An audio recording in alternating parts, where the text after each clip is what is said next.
Di saat orang tua sangat-sangat kepayahan untuk mendidik mereka, tapi mereka di sini di SD Islam ini ditumbuh kembangkan spiritualnya, kecintaannya terhadap Al-Quran. Ini luar biasa. Dan tepat panjenengan menyekolahkan di lembaga yang konsens terhadap Al-Quran, karena memang itulah dasar yang paling penting ketika masih sekecil ini untuk diberi Al-Quran.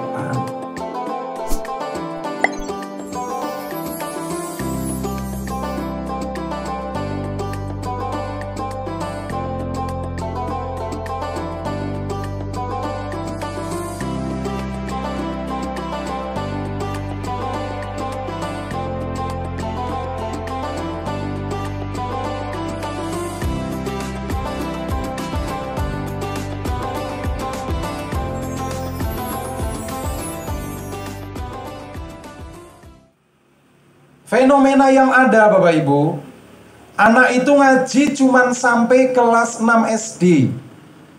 Begitu lulus SD biasanya sudah tidak mau ngaji lagi.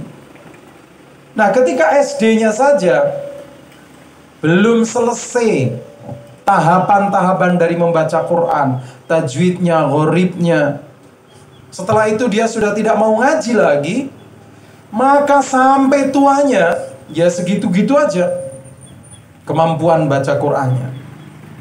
Belum bisa didengarkan, apalagi mengajarkan anak-anaknya nanti. Jadi ini yang sudah mulai menghafal, ustadznya sangat memperhatikan tahsinnya, membacanya, ya, sehingga mereka tidak hanya hafal tetapi juga membacanya baik. Ada satu pendidikan Quran yang hebat. Saya ketika bareng dengan teman-teman dari Nigeria, dia tanya, "Kaifa ta'limu Al-Qur'anil Karim li abna'i Indonesia?" Bagaimana pengajaran Al-Quran di Indonesia?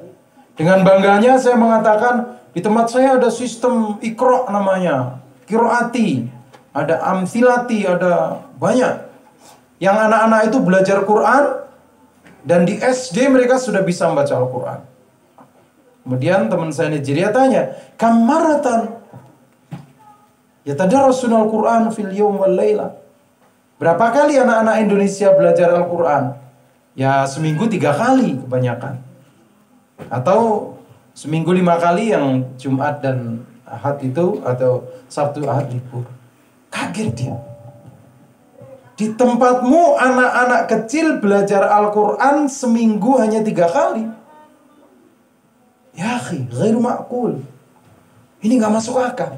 Di tempat kami anak-anak belajar Al-Quran itu sehari 3 kali. Sehari 3 kali. Mau berangkat sekolah, pulang sekolah, nanti malamnya juga belajar Al-Quran. Hasilnya apa? Rata-rata mereka lulus SMP itu hafal 30 juz mungkin tanpa mondok, nggak ada mondok, di rumah saja, tapi SD-nya menerapkan seperti itu. Kemudian SMA-nya mereka belajar qiraah sab'ah, cara membaca dari 7 imam. Jadi anak-anak Nigeria itu memorinya itu lebih hebat daripada anak-anak Mekah, Madinah. Rata-rata mereka menghafalkan 30 juz dengan satu riwayat imam, kemudian imam-imam yang 7 itu dihafalkannya. Masya Allah, tabarakallah. Hebat. Jadi kurikulum di kampungnya masing-masing itu sudah memungkinkan mereka menghafalkan Quran, belajar agama tanpa mondok. Negara yang paling banyak pondok pesantrennya itu kan Indonesia. Jumlahnya ada 29.000 pesantren. Jumlah santrinya ada 18 juta. Banyak apa sedikit? Sedikit. Karena generasi yang enggak melek Quran, generasi yang enggak belajar agama itu jumlahnya ada 64 juta. Jadi kalau 18 sama 64 itu, satu orang harus menghadapi berapa orang? Di satu kecamatan setiap tahun yang lulus SD itu bisa 1.000 orang satu kecamatan. Adakah 100 orang yang melanjutkan ke pondok pesantren? Gak ada. Udah menempuh jalur pendidikan umum, udah nggak mau ngaji lagi. Itulah kenyataannya. Sehingga walaupun di mana-mana ada SDIT, di mana-mana ada pesantren, tapi kalau dilihat kuantitas masih sangat sedikit. 18 juta ngelawan 64 juta. Sing 18 juta nek buka YouTube senenge ngelihat siapa? Kamu kalau lihat YouTube lihat siapa? Siapa ayo? Mobile Legend. Kalau buka YouTube kamu lihat siapa? Minimal siapa, Nisa Sabian gitu ya? Atau tapi yang 64 juta itu kalau buka YouTube yang dilihat Atta Halilintar. Dia mengunggah videonya dalam waktu 24 jam aja yang nonton udah 5 juta orang. Yang videonya orang mutu, orang anak pelajaran nih, itu gambaran bahwa generasi kita ini eman-eman kalau hanya berhenti di SD, kemudian dia tidak mau melanjutkan pelajaran agamanya lagi. Ini adalah generasi-generasi yang harusnya lulus dari SD sini, melanjutkan Qur'annya, melanjutkan pendidikan agamanya, melanjutkan mendalaminya. Coba kita tanya anak-anak yang hebat-hebat ini. Siapa yang setelah lulus dari SD Bina Insan ini ingin sekolah umum di SMP negeri, di sekolah umum, angkat tangan. Siapa yang ingin mondok di pesantren? Masya Allah, ingin mondok semua. Wah, segera Pak bikin pondok Pak. SMP-nya pesantren ya. Teruskan ini. Hebat. Ibu-ibu putri panjenengan minta mondok. Tega napa mboten?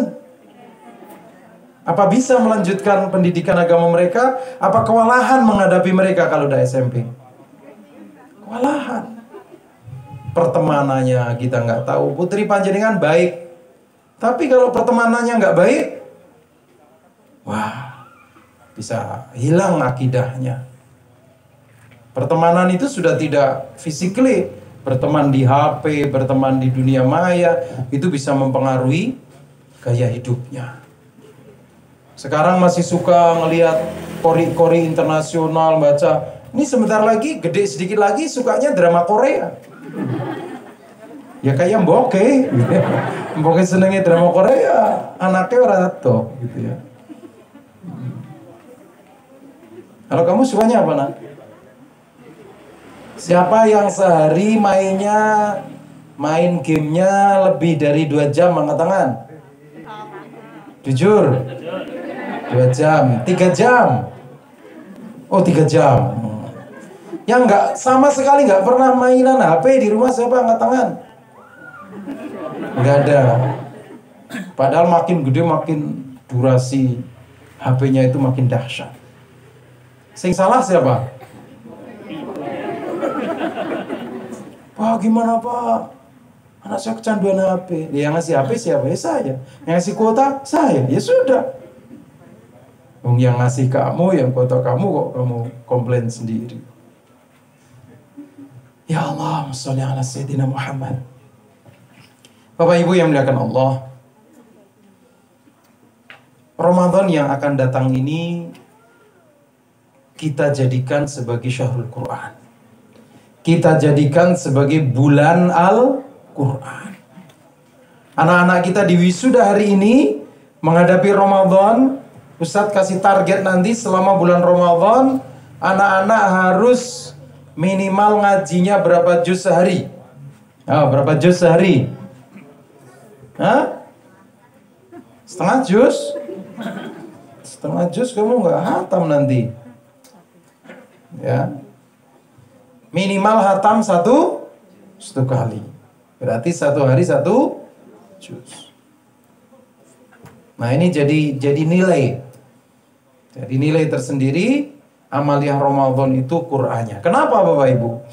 Karena Ramadan ini tersebut secara khusus sebagai syahrul Ramadan alladzi unzila fihil Qur'an. Bulan yang diturunkan di dalamnya Al-Qur'an. Diturunkan di dalamnya Al-Qur'an. Jadi Ramadan itu syahrul Qur'an. Bulannya Al-Qur'an.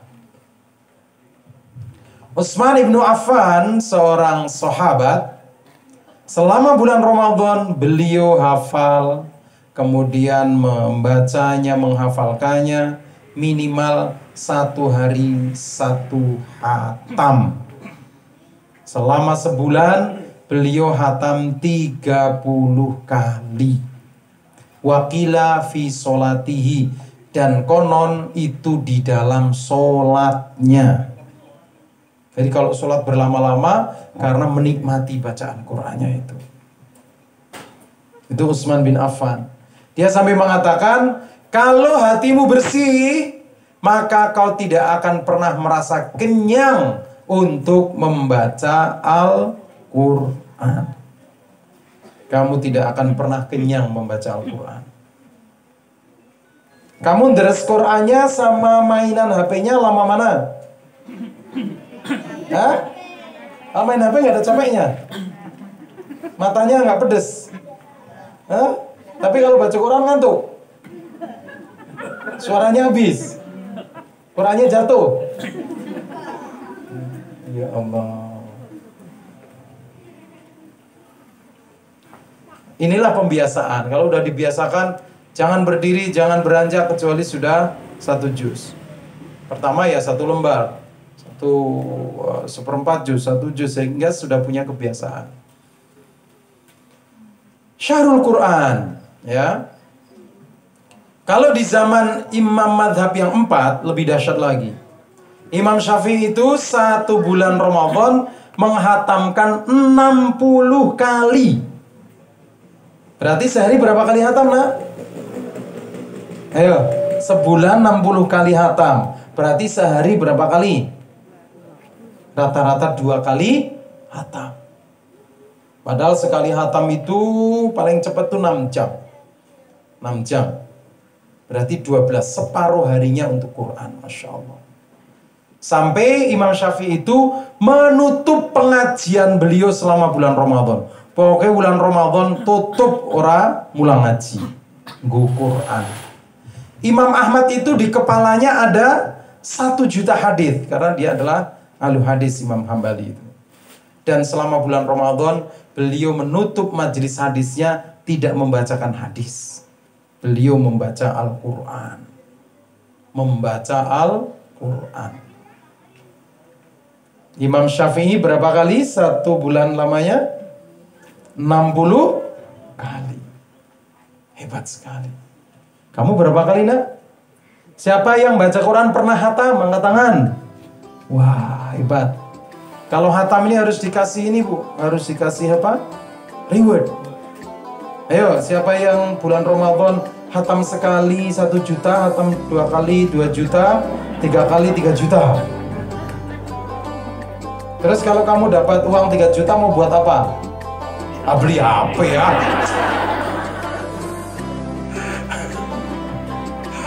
Hatam 3 kali dapat hadiah dari bawahnya 3 juta buat apa? Beli HP. Waduh. Balik maning.